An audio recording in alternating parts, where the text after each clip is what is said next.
This week we're going to look at los verbos tener y hacer, and also some expressions with these very commonly used verbs. First of all, remember the conjugations of ER verbs are o, es, e, hemos, eis, en, and IR verbs almost identical, o, es, e, imos, is, en. ER and IR verbs have the exact same endings except in nosotros and vosotros forms. And the vosotros forms always carry a written accent mark on the E in ER verbs and on the I in IR verbs. In Spanish, several verbs have irregular yo forms in the present tense. Some of these we've already seen, like decir, perhaps, or tener, venir. And verbs we're looking at this week also have this go ending in the yo form, which makes them special. Here are some common expressions with the verb decir. Decir la verdad, to tell the truth. Decir que, to say that. Decir mentiras, to tell lies. Decir la respuesta, to say the answer. And the verb hacer is often used to ask questions about what someone does. So here are a few verbs with irregular yo forms. We have hacer, to do or to make. We have hago, haces, hace, hacemos, hacéis, hacen. Poner, to put or to place. Pongo, pones, pone, ponemos, ponéis, ponen. Salir, meaning to leave, or could also mean to go out, like with your friends. Salgo, sales, sale, salimos, salís, salen. Suponer, to suppose, like supongo, supones, supone, suponemos, suponéis, suponen. Traer, meaning to bring. Traigo, traes, trae, traemos, traéis, traen. So sometimes in Spanish we call these the go verbs, really because the yo form all has ends in the little word go. Another one of these verbs is the very commonly used verb tener, meaning to have. For example, the conjugations of this verb are tengo, tienes, tiene, tenemos, tenéis, tienen. Por ejemplo, yo tengo una hermana y dos hermanos. I have a sister and two brothers. Let's look at the conjugation one more time. We have tener, tengo, tienes, tiene, tenemos, tenéis, tienen. And in certain idiomatic or sentence expressions in Spanish, you use the construction tener plus a noun in order to express the English equivalent of to be plus an adjective. This chart contains a list of the most common expressions with tener, and these are ubiquitous throughout the Spanish language, used constantly, almost every day. And these expressions are tener años, to be a certain number of years old. In Spanish, you have years. Por ejemplo, tengo 26 años. I'm 26 years old. Or tener calor, to be hot. Or tener mucho calor, to be very hot. For example, I'm hot, tengo calor. You're hot, tienes calor. We're hot, tenemos calor. Tener cuidado, to be careful. Tener frío, to be cold. Tener hambre, to be hungry. Or tener mucha hambre, to be very hungry.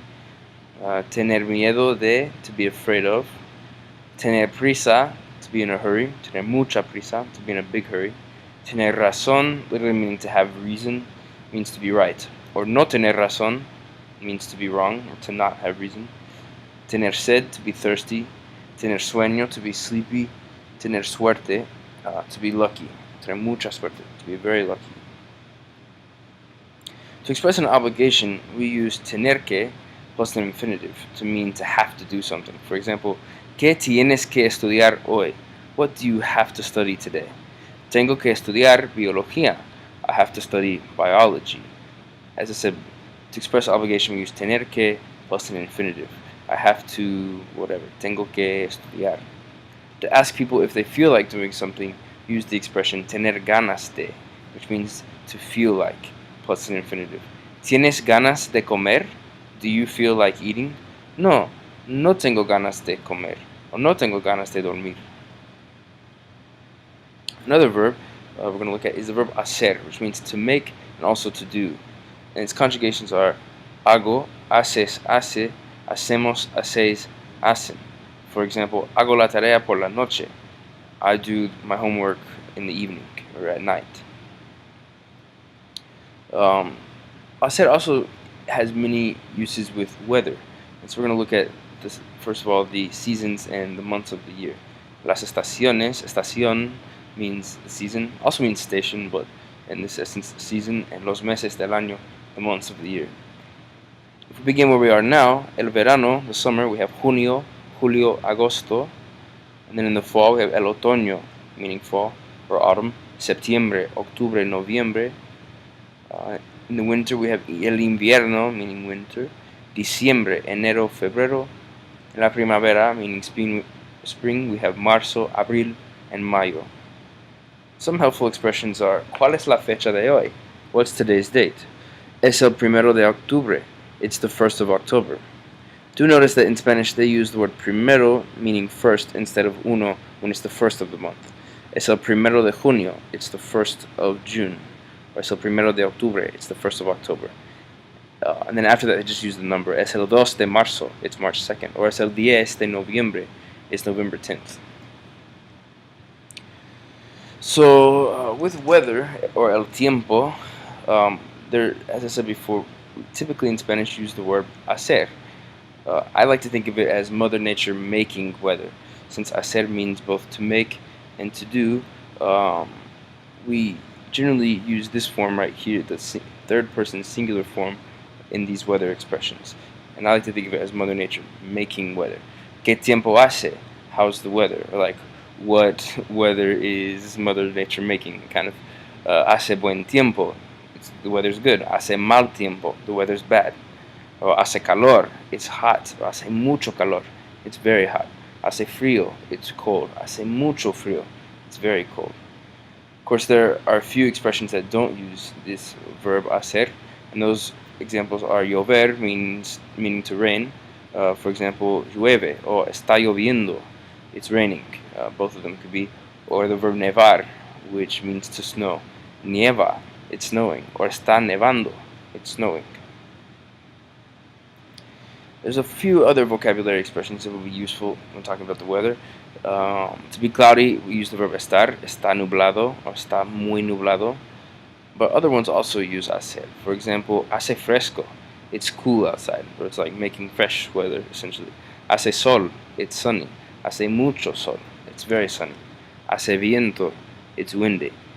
Hace mucho viento, it's very windy. Here's some other expressions with the verb hacer that are very useful.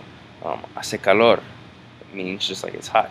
Hace tiempo, or hace mucho tiempo, a long time ago, it means. Hace mucho tiempo estudié español. A long time ago, I studied Spanish. Hacer caso de, to pay attention to or to notice. Hacer cola means to line up or to make a line. Hacer daño, to harm or to do damage, or it could be to hurt something or someone. Hacer de nuevo, to do again. De nuevo means again, and hacer means to do. So hacer de nuevo, to do again.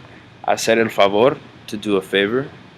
Hacer un viaje, to take a trip. Hacer una pregunta, to make a question. So these expressions are commonly used in the Spanish language, just like the tener expressions. These ones use the verb hacer. We'll look at a few other of these go verbs, just so you can see what these conjugations look like. These are very, very commonly used verbs in the Spanish language. Decir, meaning to say or to tell. The conjugations are digo, dices, dice, decimos, decís, dicen. For example, siempre digo la verdad. I always say the truth. Notice it's a go verb, just like hacer and tener. We also have poner, meaning to put or to place. Pongo, pones, pone, ponemos, ponéis, ponen. For example, pongo la mesa, I set the table. Poner can also mean to turn on a household appliance. For example, Carlos pone la radio, Carlos turns on the radio. Or María pone la televisión, María turns on the television. El verbo salir means to go out with friends or something, and also could be to leave. And its conjugations are salgo, sales, sale, salimos, salís, salen. For example, salgo los fines de semana con mis amigos. I go out on the weekends with my friends. Salir de is used to indicate that someone is leaving a particular place. For example, hoy salgo del hospital. Today, I leave the hospital. O sale de clase a las 4. He leaves class at 4. O salimos de la clase a las 4 de la tarde. We leave class at 4 in the afternoon. Suponer, meaning to suppose, is also a go verb. Supongo, supones, supone, Suponemos, suponéis, suponen. For example, supongo que tienes razón. I suppose that you're right. Traer, meaning to bring. Conjugations are traigo, traes, trae, traemos, traéis, traen. For example, traigo el pan si tú traes el vino. I'll bring the bread if you'll bring the wine. Or el perro trae la pelota. The dog brings the ball. Seguir, meaning to follow or to continue. Its conjugations are sigo, sigues, sigue, seguimos, seguís, siguen. For example, sigo nuestro plan. I'm following our plan. O los estudiantes siguen estudiando para el examen. The students continue studying for the exam. Conseguir, meaning to get. Consigo, consigues, consigue, conseguimos, conseguís, consiguen. For example, consigo el libro de la biblioteca. I'm getting the book from the library. A few other verbs that are useful to know are the verb ver, which has an irregular yo form, and all the other forms of ver are regular. Ver means to see. It can also mean colloquially like to watch, as in the television, or a movie. Perhaps you ver una película or ver la televisión. Its conjugations are yo veo, tú ves, él usted ve, nosotros vemos, vosotros veis, ellos ustedes ven. We also have oír, which means to hear. And this verb also has an irregular yo form and a spelling change in the tú, él, usted, ustedes, ellos, ustedes form. The nosotros and vosotros forms have an accent mark. We'll look at them. They are yo, oigo, tú, oyes, él, usted, oye, nosotros oímos, with an acento on la I, vosotros oís, and ellos, ustedes oyen.